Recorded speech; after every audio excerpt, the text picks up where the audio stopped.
seekers of truth, dabbling in Western philosophical thought, embracing the British culture,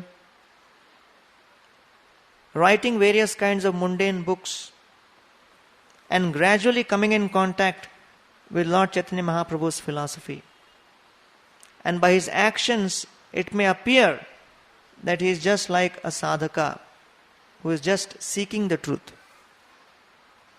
And then he has found the truth at a certain point of time in life.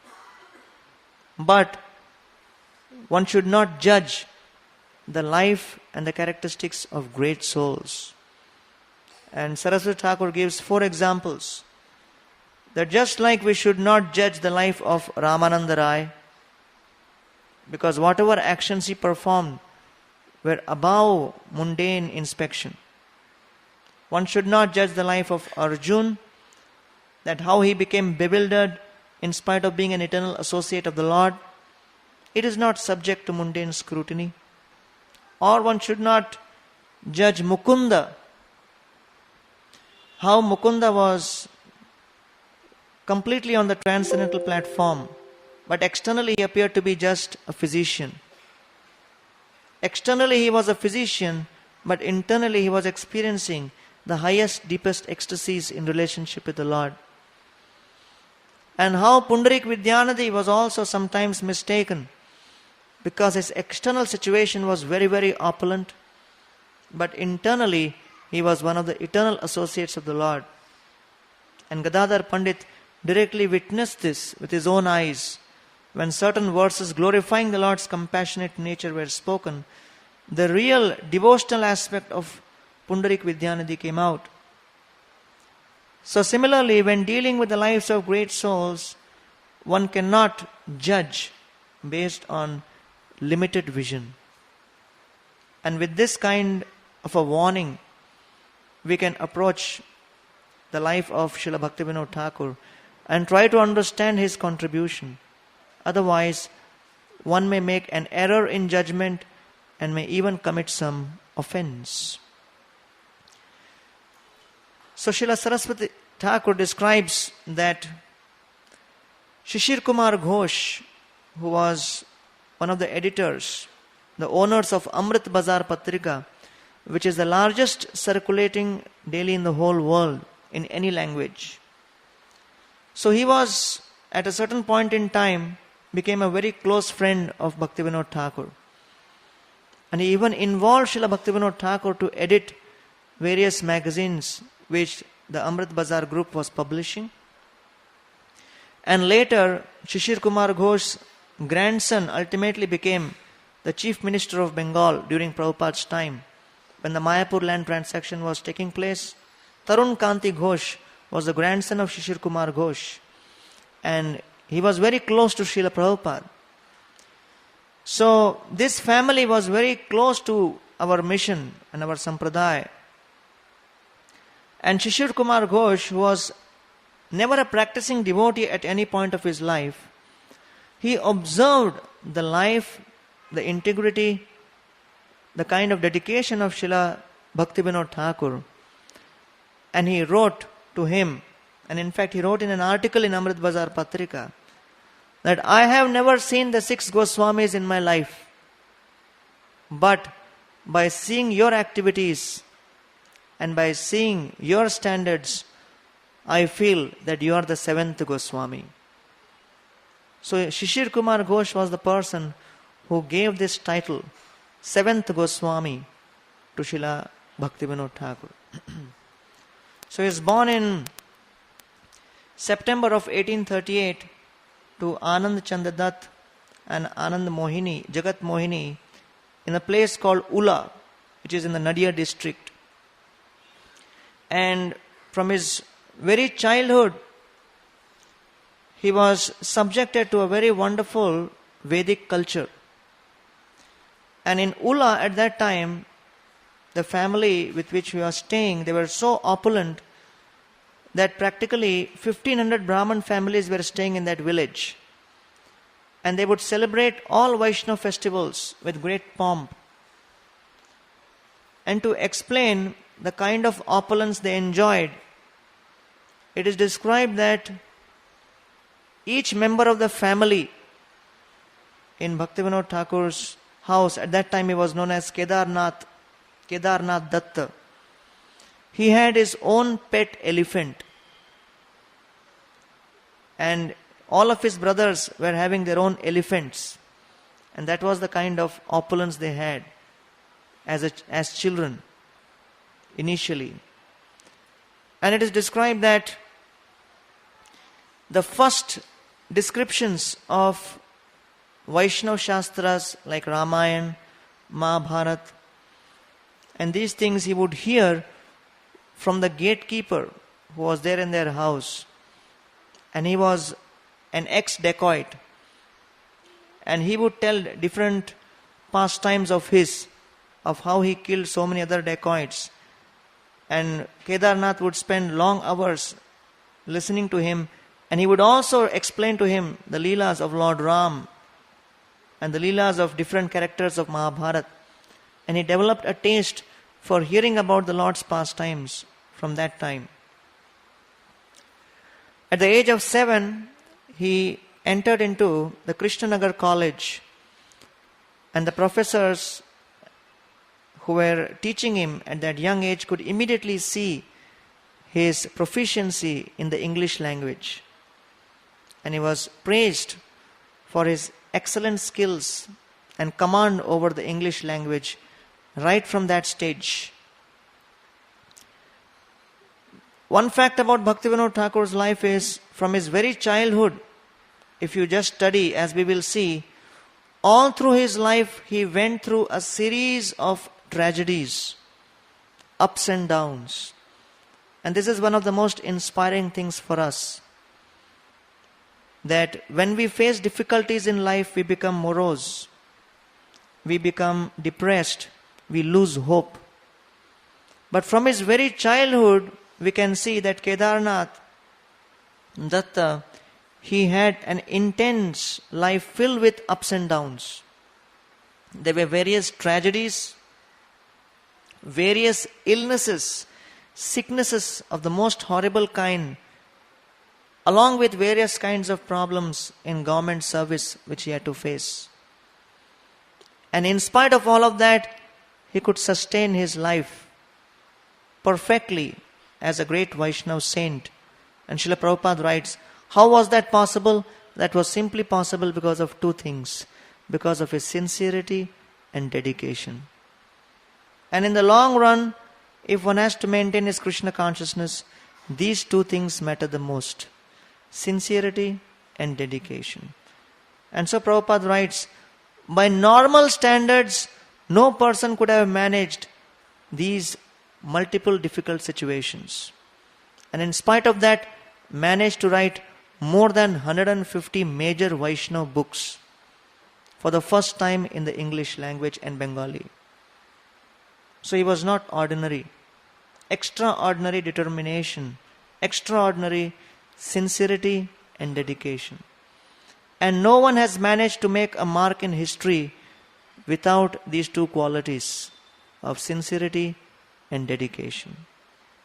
And therefore, his efforts were not just superficial, but he was a very deep person who put his heart and soul in every act which he performed, every responsibility which he took. And that is what made all the difference. So, when he was age 8, he had his brothers, Kali Prasanna, and his brothers Harichandra and Gauridas. They left their bodies. And it was a great shock and tragedy in his own family, and his mother became extremely possessive of him.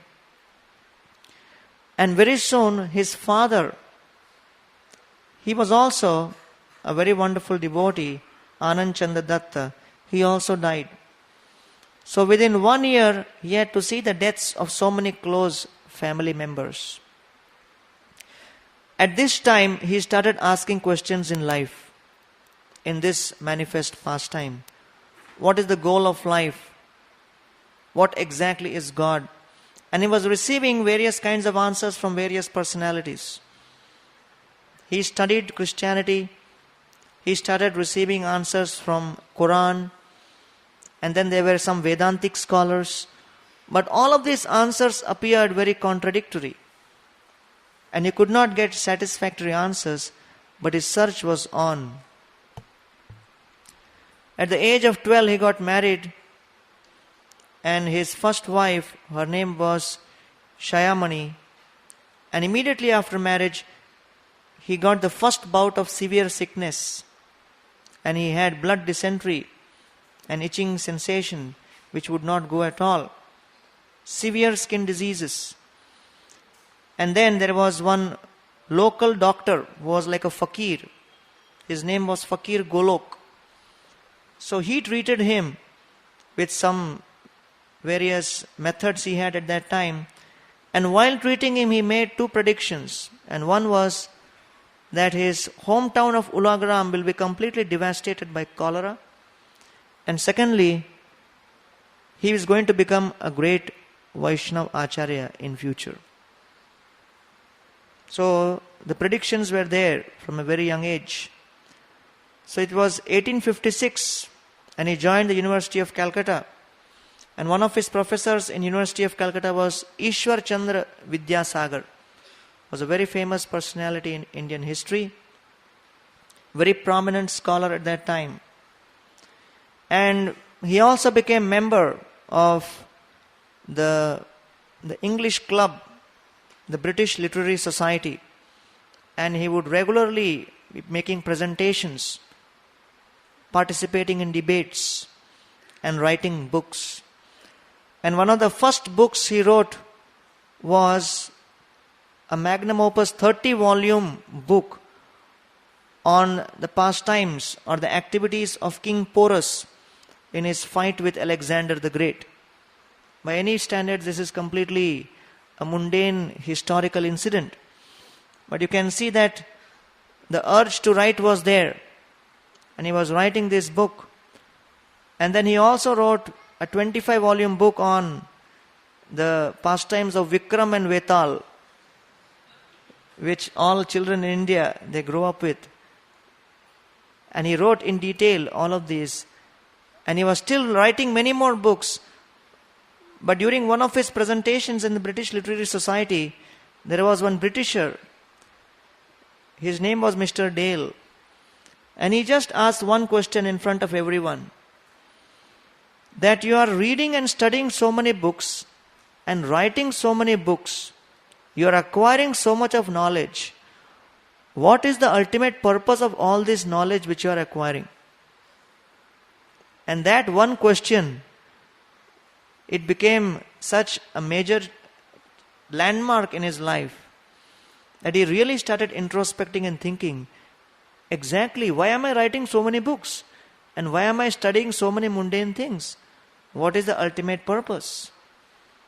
And then his intensity in searching for what is the reality and truth deepened. This was the year 1857 and the British mutiny, the mutiny of soldiers against the British Raj had started.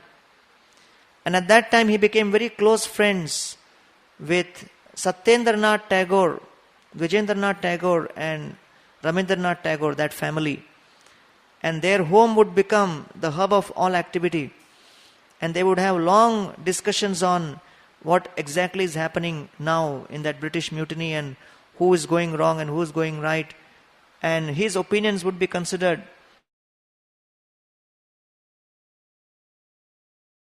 That time in Bengal. And in a similar period, he got his first job because he had married and he needed a job. So after his, the first job he got was as a grade 2 school teacher for children of class 2, and at the salary of 15 rupees per month at that time.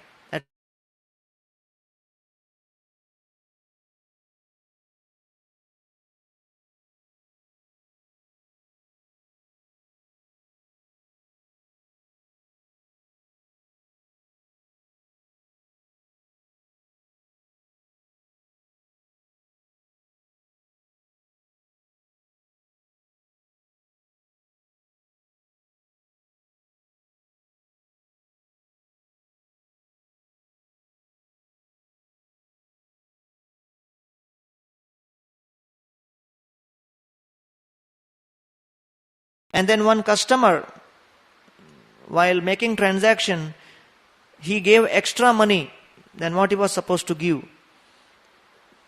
And Bhaktivinoda Thakur, Kedarnath Datta, he was very truthful. So immediately he called the customer back and said, "You have paid me more money, take it back." So the sugar merchant, he saw this and he became very angry. And he said, "You are not fit to be here. You are a Brahman, you should rather be a teacher. But if you are here, someone has paid extra, you are calling him back and giving him, so you have no future in this trade." So he suggested you become a teacher.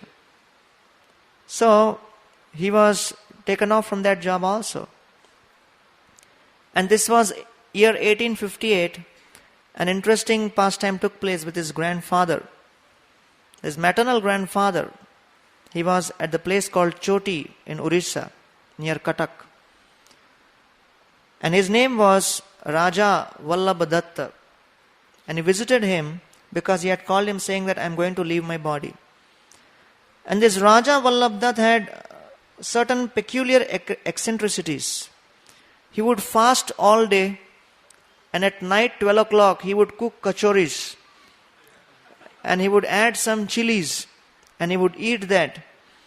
And then he would keep making various kinds of predictions about various things which are going to take place. And he was known as a very powerful personality, but a great devotee of Lord Jagannath. And Bhaktivinoda Thakur came and saw that he was perfectly fit. And Kedarnath Datta asked him, "Why you have called me? You said you are about to leave your body, but you look perfectly hale and hearty, eating nicely." And he said, "No, in 3 days I am going to depart. And therefore I want you to be here to witness my departure." And in 3 days' time, at a very auspicious moment, on a very auspicious day, Raja Vallabha Datta, in yogic trance, left his body chanting the names of God. And before leaving, he called Bhaktivinoda Thakur near, moments before he departed, and said that till the age of 27, your career will not have any proper background. You will not have any stability in your career. From the age of 27, you will get a proper job. And number 2, you will also become a very great Vaishnavacharya. So this was the second personality who was making the prediction about Bhaktivinoda Thakur. And then he left his body. And in 1859, again he went, because he was in Choti, so he went to Cuttack, which was nearby, and he got a job. This was his third job as a teacher for standard 6 children. But now his salary became 21 rupees per month. And he brought his family there. But he could not survive for more than 1 year as a teacher there. In 1860, he went to Bhadrak. He became headmaster. And he was earning 45 rupees per month. And he got his first son at that time. His name was Annada. And at that time, his desire for writing books continued. And because he was in Orissa, he wrote 2 books. One is Temples of Orissa, and the second book was The Mathematics of Orissa. So these 2 books were published by him at that time. And at that time, there was also some kind of a conflict between Ram Mohan Roy, who was founder of Brahmo Samaj, and the local Hindus. So Raja Ram Mohan Roy was actually from a Vaishnava family. His mother was a great devotee of Chaitanya Mahaprabhu. But because of Western education, Ram Mohan Roy suddenly got some vague ideas. And then he rejected Lord Chaitanya and started his own society of Brahmo Samaj. And his mother he rejected Lord Chaitanya Mahaprabhu, but his Vaishnava mother rejected him and sent him away from home. So he was driven out of home. And later, even Bhaktivinoda Thakur and Srila Bhaktisiddhanta Thakur, they opposed the movement of Ram Mohan Roy, Brahmo Samaj.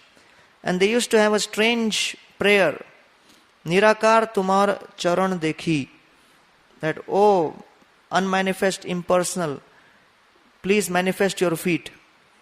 So Bhaktisiddhanta Thakur used to say, "What a crazy prayer. that Nirakar, first of all they are saying Nirakar and they are saying Tumar Charan Dekhi. How is it possible? That shows that their whole society is based on very nonsensical principles. So, Bhaktivinoda Thakur was called, Kedarnath Datta was called to mediate between a conflict between Hindus and Ram Mohan Roy. The Hindus were about to destroy him. They were so angry. So Kedarnath Datta came and he was already known as a gentleman and he mediated in the conflict between the two. And at this stage, he started his search for the bona fide version of Chaitanya Charitamrita. Because what had happened was, there was a publisher in Calcutta called Baratala Publishers, whose proprietor was Beni Madhav Dey. And between the years 1915 and 1930, this publishing house, they had published various versions of Chaitanya Charitamrita and included various kinds of Sahajya understandings in that CC. So apart from the original verses given by Krishnadas Kaviraj Goswami, there were also versions from all of these other Apasampradayas in this. And therefore it was very difficult to find one bona fide copy of Chaitanya Charitamrita. And so we can imagine that Bhaktivinoda Thakur had to spend practically 12 years before he could find one bona fide copy of Chaitanya Charitamrita. And now, by Srila Prabhupada's mercy, we have all of that with us at one shot.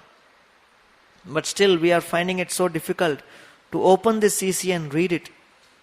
And when we hear the austerities which Bhaktivinoda Thakur performed, simply to find one copy of CC, this is just amazing. So in 1861, his first wife, she developed some illness and she left the body. And immediately afterwards, after a few months, because he was left with a 7-month-old child, he was completely helpless. So he married again to Bhagavati Devi.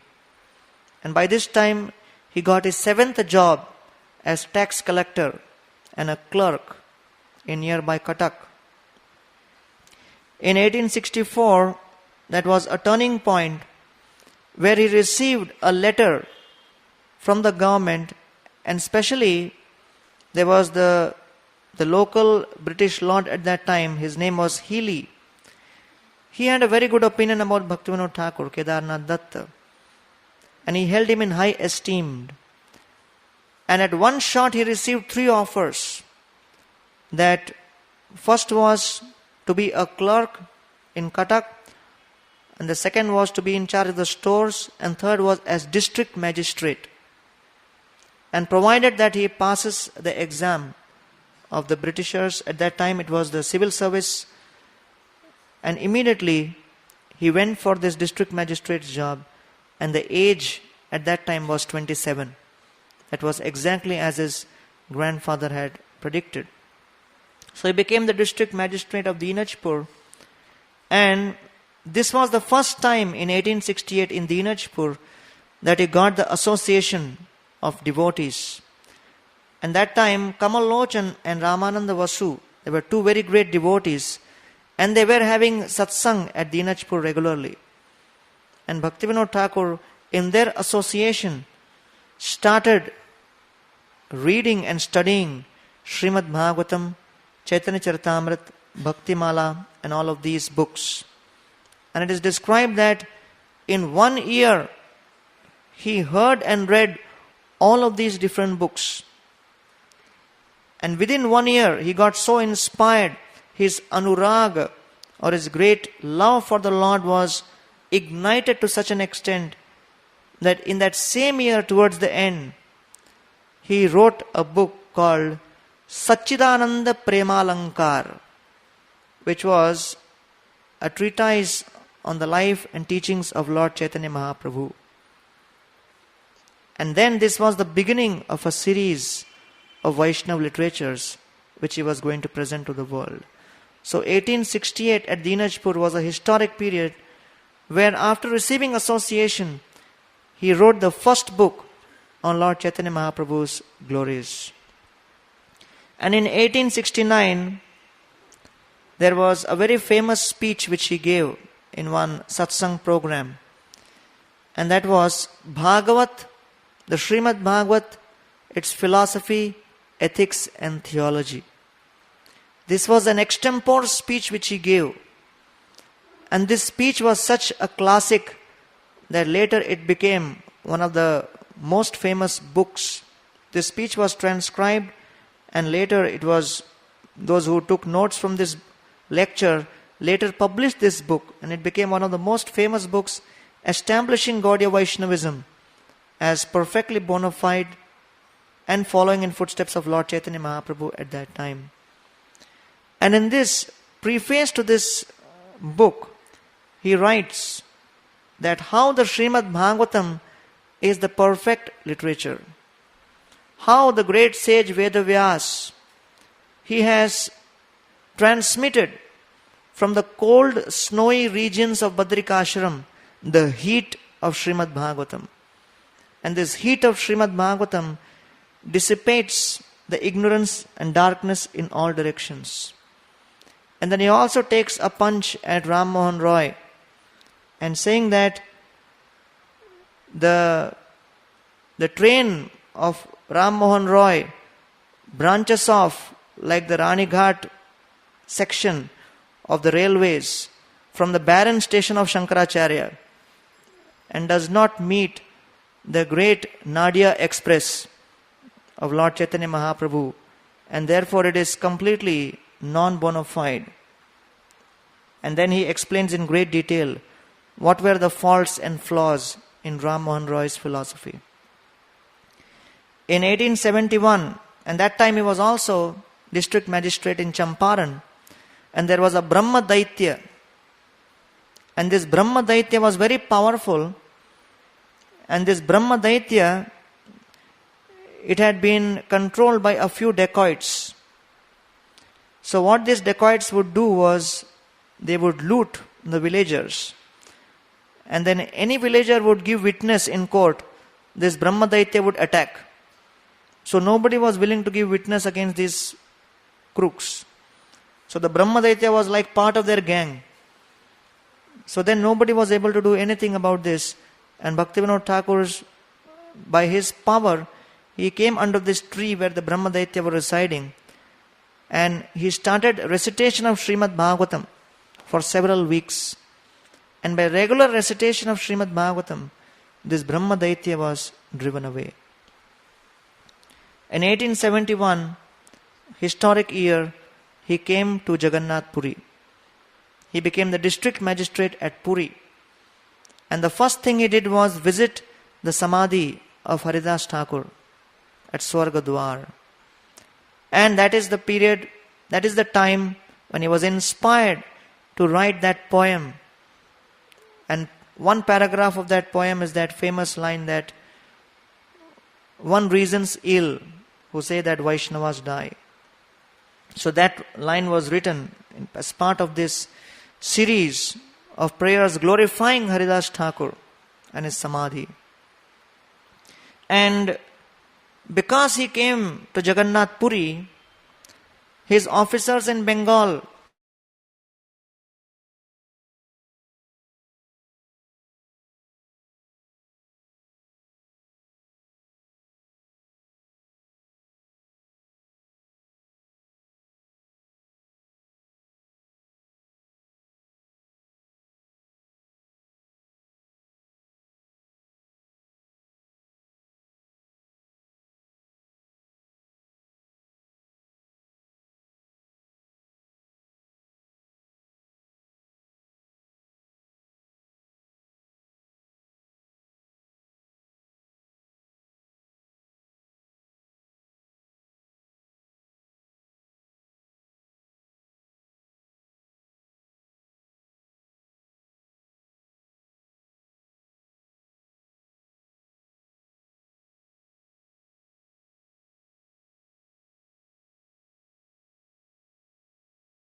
they were receiving.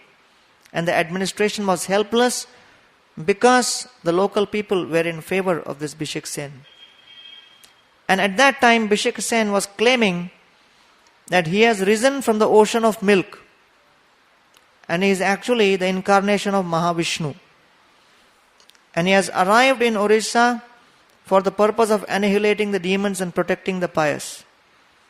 And all the local people believed him and they were worshipping him. So Kedarnath Datta, he took his group of policemen and approached him straight into his camp, into the very place where he was residing, and challenged him. He was about to arrest him. And Bishik Sen, he would not give up so easily. So he said, so what is the purpose of your visit? And Kedarnath Datta said, I have come to arrest you because you are claiming to be God. And Bishik Sen said, I am actually the Supreme Lord. And actually, that Jagannath in Puri is only my expansion. And Lord Chaitanya is only my part and parcel. And when he claimed like this, Bhaktivinoda Thakur became very angry and shouted to him that you are not God, you are like Ravan, you are like a demon. And therefore, because you are not surrendering, we have to arrest you by force and put you in prison. And once we take you to Jagannath Puri, let us see how you manifest your power. And as they were about to arrest him, suddenly sparks started flying out of his body. And all these other guards and policemen, they had arrested many criminals before, but never seen such fireworks display. And they got bewildered and none of them could approach him. And some of them started running away. And Bhaktivinoda Thakur personally, he led a group of people and somehow managed to hold him and then tied ropes around his hands, put him in a bullock cart. And then all through, Bishik Sen was shouting, that you do not know what you are doing. I am the Supreme Lord. By my glance, I can destroy the whole universe.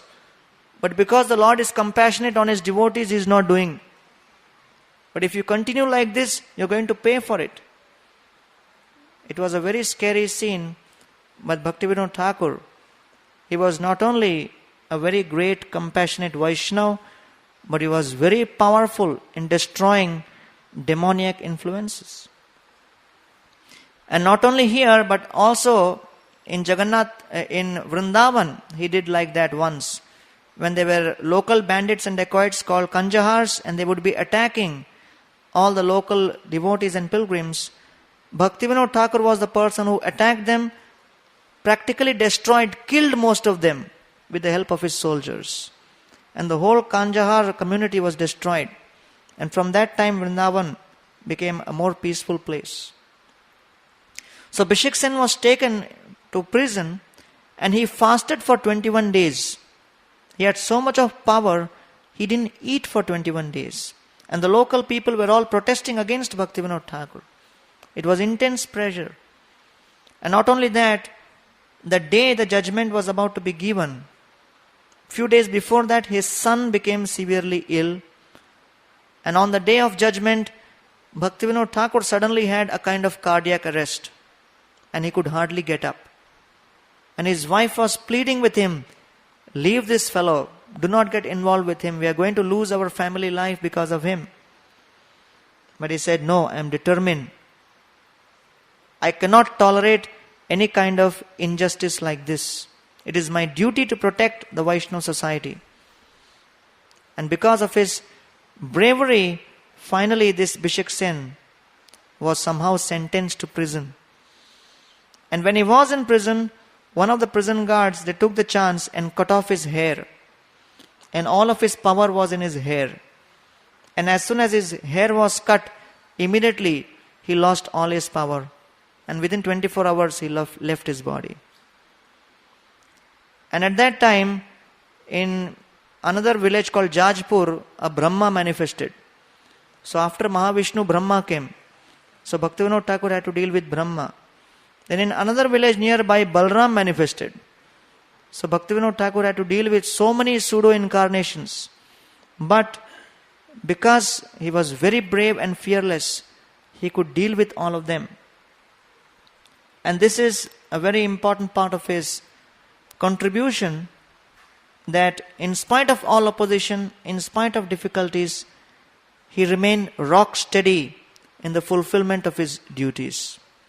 You could not find any blemish in the way he executed his regular duties as a government officer. Because he was a Vaishnava, because he was a devotee, it was not that he was neglectful of his duties. He performed his duties perfectly. That was his greatness. In 1872, when he was in Jagannath Puri, he had a tutor called Gopinath Pandit. And for the first time, he started scrutinizingly studying Srimad Bhagavatam. He had only heard the Bhagavatam, read it, but now he actually embarked on a scholarly study of the 12 cantos of Bhagavatam. And in 1 year, he finished, along with dealing with all these Bishak Sen and Balram and Brahma, he finished 12 cantos study of Bhagavatam with the commentaries of 3 to 4 acharyas. He finished the 6 sandarbhas, the Shat sandarbha of Jiva Goswami. He finished the Govinda Lilamrita, Bhakti Rasamrit Sindhu, and Prameya Ratnavali. All of these books he just didn't glance through, he didn't distribute, but he studied scrutinizingly, and he was ready to give commentaries on all of this in 1 year of study. So therefore, we cannot read any of these books which he has written or read, but once a year, just by repeating the books he wrote, I feel very much purified. And we feel that, okay, we are so fallen, we are nowhere in the picture. So 1874, there was a royal conspiracy because he caught the king. He didn't even spare the king of Puri. The king of Puri was found to be embezzling some funds of the Jagannath temple. So some funds of Jagannath temple was with the king and he had not given it back. So Bhaktivinoda Thakur sent him notice. And the king became very angry. So in his private chambers, the king started performing a yagya, a tantric yagya, to kill Bhaktivinoda Thakur. So what all he had to go through. And then on the last day, this was a 27-day yagya.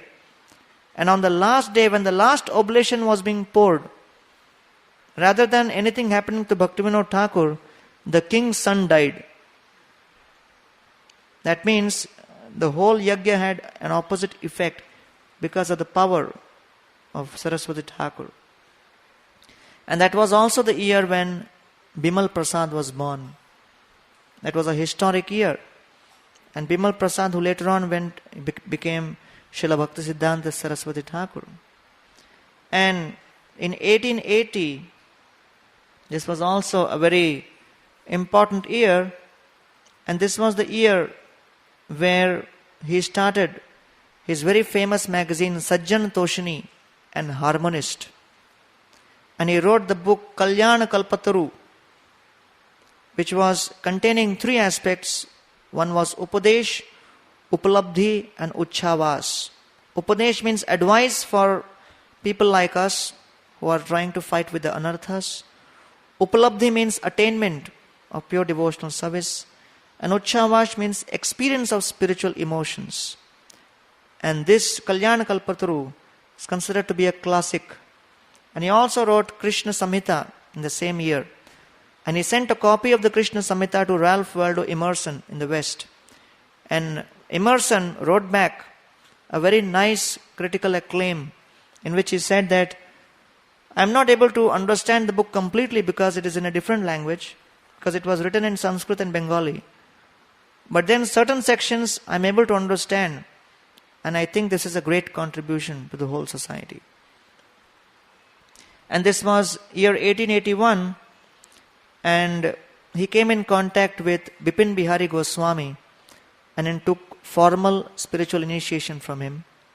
The same year he visited Vrindavan and he met Srila Jagannath Das Babaji Maharaj, became very inspired by him and accepted him as his Shiksha Guru.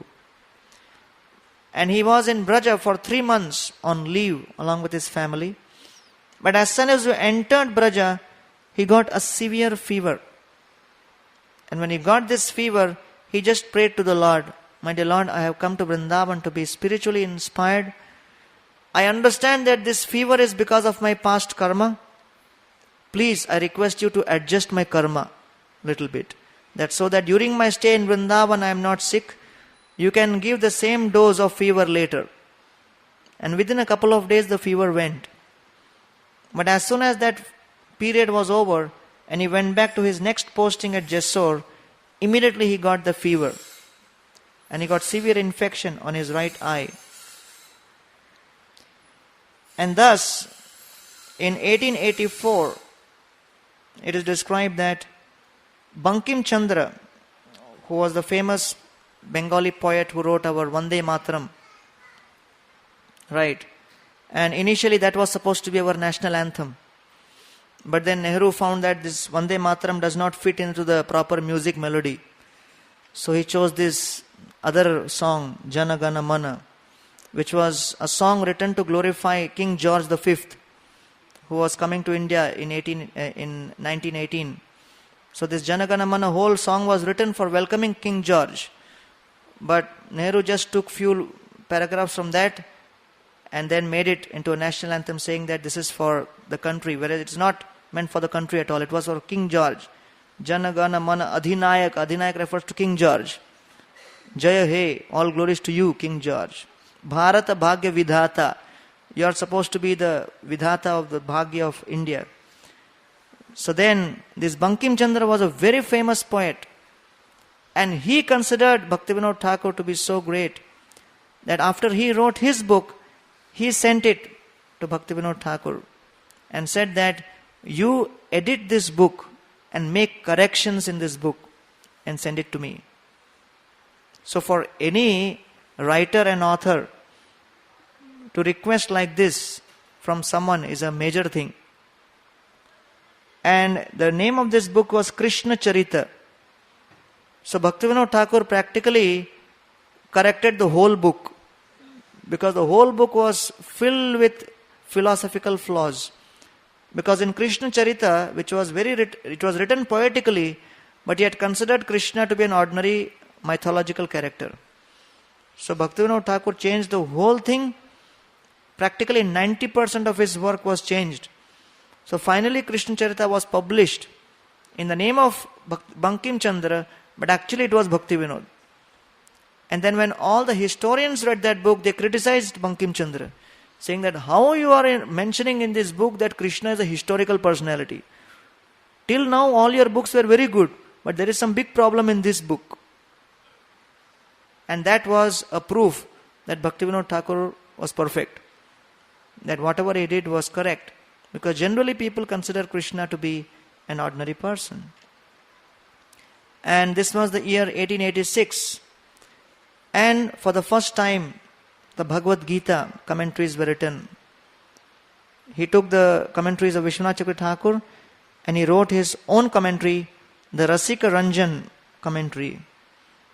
And the introduction to this book was given by Bankim Chandra, because Bankim Chandra felt indebted that he had helped him in this previous book. So he wrote an introduction, and because people knew Bankim Chandra very well, so a lot of people bought these Bhagavad Gitas. And in 1886, he founded the Chaitanya Press. And in this, he started publishing books like anything. In that 1 year, there was a literary explosion. He wrote the Bhagavad Gita with commentaries of 3 or 4 acharyas, Chaitanya Shikshamrit. He wrote the commentary on Chaitanya Charitamrit, Amrita Pravaha Bhashya. He wrote also a commentary on the Vishnu Sahasranam by Baldev Vidya Bhushan. Because Baldev Vidya Bhushan takes Vishnu Sahasranam and every name of Vishnu he explains to be how it is glorifying Krishna Lila. So that Bhaktivinoda Thakur translated and presented. Then he also presented the Sammodhani Bhashya and Prema Pradeep, the devotional novel, was written by Bhaktivinoda Thakur. And practically 15-20 books he wrote in that 1 year. And the result of this was so much of intellectual endeavor. At the end of the year, he got severe headaches. because so much of intellectual activity. And when he got these severe headaches, he decided to resort to two things. First, he applied ghee on his head. And second, he started praying to Jiva Goswami for his mercy. Because Jiva Goswami was a person who wrote 4 lakh original Sanskrit verses. So he started praying for his mercy, that only when you give mercy, then I can sustain this pace of writing all of these Vaishnava Shastras. So it was a very unique treatment he resorted to. And very soon, all of his headaches were gone. And this was year 1887, and there was a society of devotees. They gave him the title Bhaktivinoda. Bhaktivinoda means one whose life is completely dedicated to bhakti. And Vinod means one who always finds pleasure in performing bhakti and glorifying Krishna. Since your life is nothing more than dedication to Krishna and glorification of Krishna, so they gave him this title, Bhaktivinoda. And in 1887, a very historic event took place. He was transferred to a place called Rampur. But he didn't want to go there because he thought, now my years are progressing, I'm becoming old, and I have to do something more. He had a mission to find the birth site of Lord Chaitanya. So he requested the district magistrate who had been transferred to Rampur, who had been transferred to Krishnanagar, to exchange with him. So they exchanged their transfers. And so Bhaktivinoda Thakur came to Krishnanagar. But as soon as he came to Krishnanagar, he was struck with malaria. And for 45 days, he was down with malaria. And for 45 days, he only drank milk. And he hardly ate anything. And he took some medicines. And he was hankering to enter Navadvip and start his search. But Lord Chaitanya Mahaprabhu was not making his task very easy. After 45 days, when his fever came down, then for the first time he crossed the river from Krishnanagar, came to Navadvip and entered. And as soon as he entered, his hairs were standing on end, because he could understand that now one of the main missions of my life, to find the birth site of Lord Chaitanya Mahaprabhu, is going to be fulfilled. So he and his son, they stayed in what is known as Rani Dharamshala. And they had their room there. And every day he would be studying various maps of that area to find any clues of where Lord Chaitanya's birth site is. The Ganges had shifted, and so many of the reference points were not exactly as according to the map. And also the local people did not know much. And they were calling that place a different place as the birth site. But he didn't have faith in that. And one day, as he and his son were sitting on the terrace of Rani Dharamshala, they saw a big, huge effulgence coming from a distance. And when Bhaktivinoda Thakur visited that spot, he found a dense bush of tulsi trees growing in that area. And that was the first clue that this could be the spot of Lord Chaitanya's appearance. So taking that point as the reference, he checked the maps and found that in the maps, that spot was referred to as Mayapura. And then he went to Chaitanya Bhagavat. And in Chaitanya Bhagavat, he found this reference.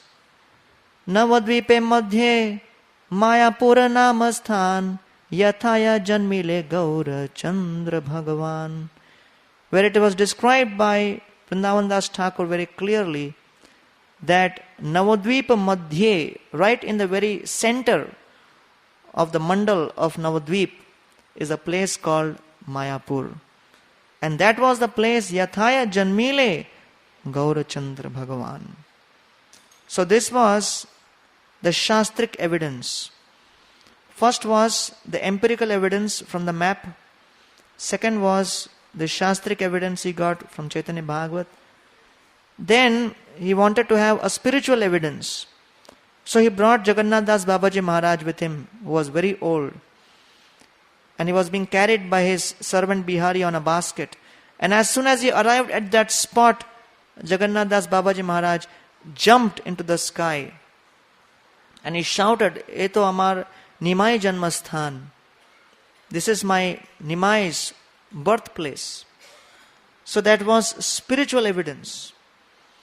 And then, once the construction began and they were digging for the foundation for the Yogapit Mandir, they found the deity of Adhokshaj Vishnu.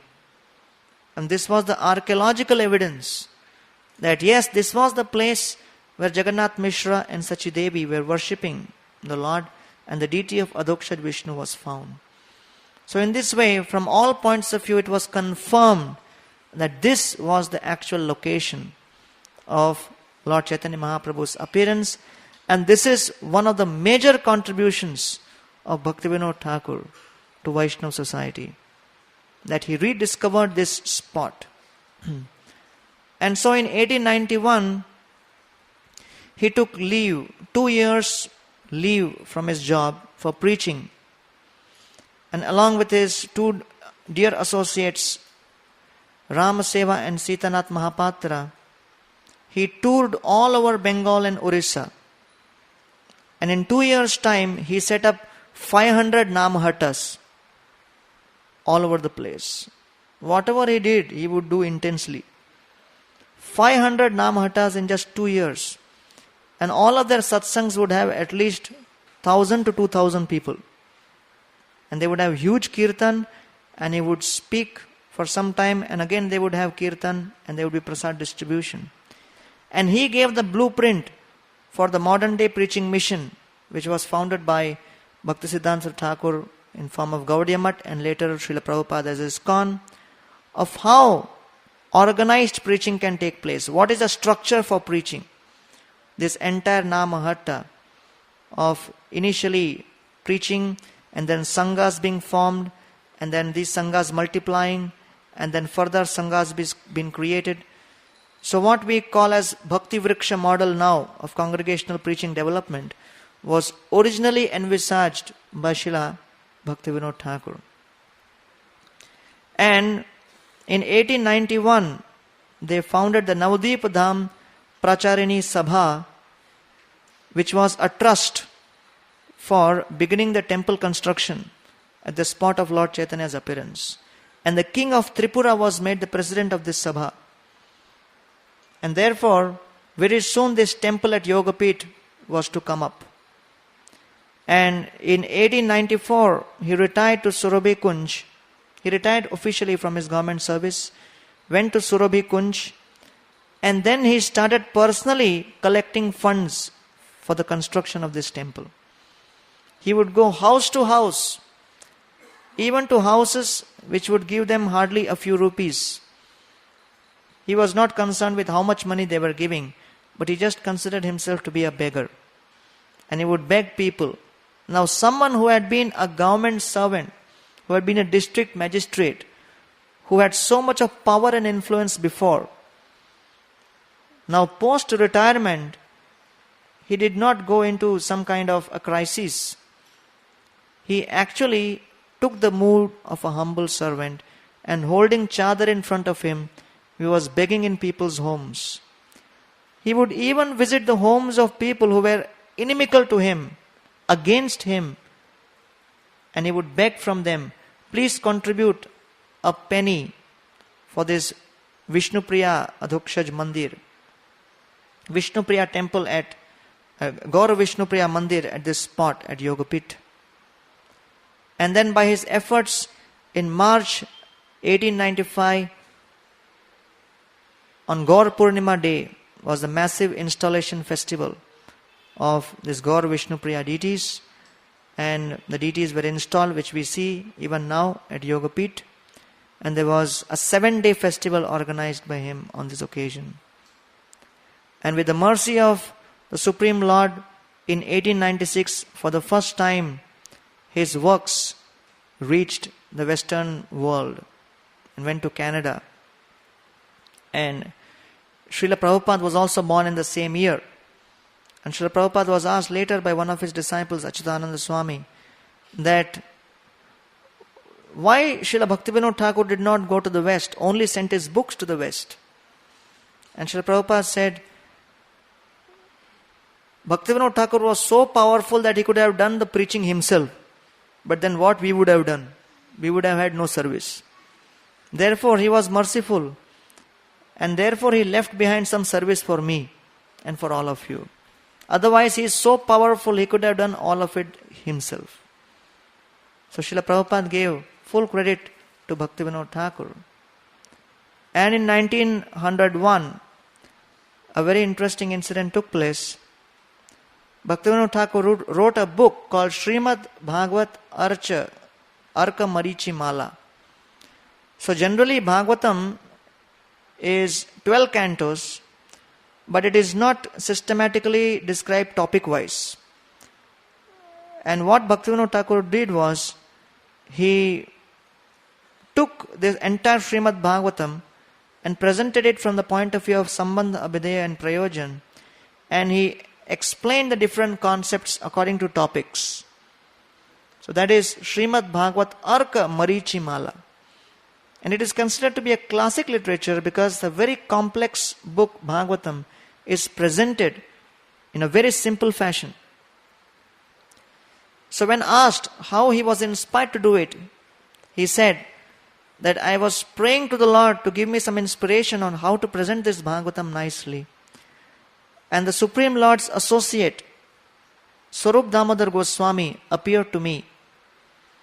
And Swarup Damodar Goswami appeared to me and explained to me exactly what are the things I should be mentioning. And by the inspiration of Swarup Damodar Goswami, I could make this presentation. So we can imagine that he was definitely not an ordinary personality.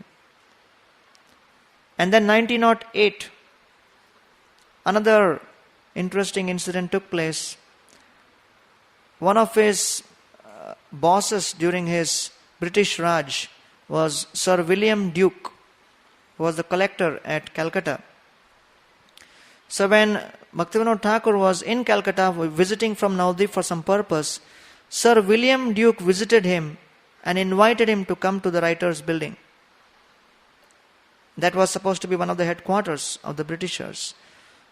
So when he entered, Sir William Duke folded his hands and said that I want to beg apologies from you for all the offenses I may have committed in my life so far. And Bhaktivinoda Thakur was shocked because this was like a British lord. And he said, why are you doing this? He said, when you were at the peak of your career as district magistrate, all of us from the British Raj were seeing your intellect, your efficiency and your power. And all of us were getting scared that if India starts producing few more Bhaktivinoda Thakur, then we would have to pack up our bags and go. And therefore, behind your backs, I tried several times to cut your power down to size and play some kinds of politics. But you were so powerful that in spite of all my attempts, there was no dent in your career at all. But there is a culture in our society, he was saying, that before we die, we beg forgiveness from all those whom we have committed some offense. And so I have come here. And I am leaving for England very soon. I don't know whether I will see you again. I thought, you are a man of God, you are a great soul. I should beg forgiveness from you. So in this way, Bhaktivinoda Thakur, he attracted the attention not only of devotees, but also people who had practically nothing to do with devotional service, but simply by the power of his character. And in 1910, when he had practically retired and gone to Jagannath Puri, and he had set up his own bhajan kutir called Swananda Sukhad Kunj. And this was the place where he was doing his bhajan near Haridas.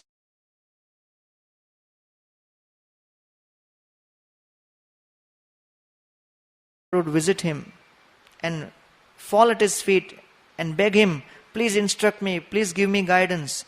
And Gaur Kishore Das Babaji Maharaj would feel very embarrassed because he considered Bhaktivinoda Thakur to be much more advanced and elevated. So once when Gaur Kishore Das Babaji Maharaj visited Puri, Bhaktivinoda Thakur came to know that he has come to Puri. So he started searching for Gaur Kishore Das Babaji Maharaj.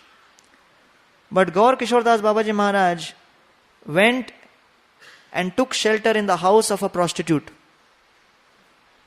And people were searching for him all around, and they couldn't find him anywhere.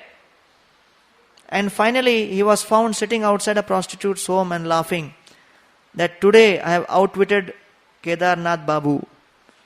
He was always catching my feet and begging from me to speak Katha, but he is more elevated. Today I will go and hear from him from a distance. He has not been able to catch me. So this kind of respect he evoked even from people of the caliber of Gaur Kishore Das Babaji Maharaj. And finally, 1914, June 23rd, on Gadadhar Pandit disappearance day, Srila Bhaktivinoda Thakur disappeared from this mortal world, and Srila Prabhupada called him the spiritual master of my spiritual master. He is the grand man spiritual master. And thus, we can see from his schedule, no description of Bhaktivinoda Thakur can be complete without a run through of his fantastic schedule. Yesterday we just had a late night, and I'm still thinking that I missed out on sleep, I couldn't do my japa. And when I see this schedule of Bhaktivinoda Thakur, it is mind-boggling. 8 to 10 p.m. he would rest at night. And then 10 p.m. to 4 a.m., which is our peak period, he would write books. And 4 to 4:30 in the morning, again he would take rest. 4:30 in the morning he would bathe and chant his rounds until 7 o'clock. And then 7 o'clock he would start answering correspondence. 7:30 he would read certain religious and philosophical works for 1 hour till 8:30 and meet some guests and visitors at 8:30. Because he was a district magistrate and collector, so many people would come with their problems, with their difficulties. But he would patiently meet all of them. At 9:30, he would walk on the veranda. After meeting so many people, his mind was still so tranquil, he could contemplate on various philosophical thoughts from 9:30. And for around 15 minutes, then he would take rest, take a bath and breakfast, which would consist of a half quart of milk and 2 chapatis and some fruit. At 9:55 he would wear his uniform, sit in his carriage and wear his coat and pants. He would have 6 large strands of tulsi. So he didn't care what the Britishers thought or what the others thought. He would have big 6 strands of tulsi on his neck, and he would shave once a month, full shave, head shave also. And at 10 a.m. he would be bang on dot. He would carry a pocket watch with him, and he would always be on schedule. So 10 to 1 o'clock he would be in his court. And generally what the others would take 1.5 hours to come to a decision, he would take decision in 5 minutes. And he would take 2 minutes to write the judgment. So in 7 minutes, one case taken care. That was his level of efficiency. So many were envious of him because of that, but they couldn't do anything to him.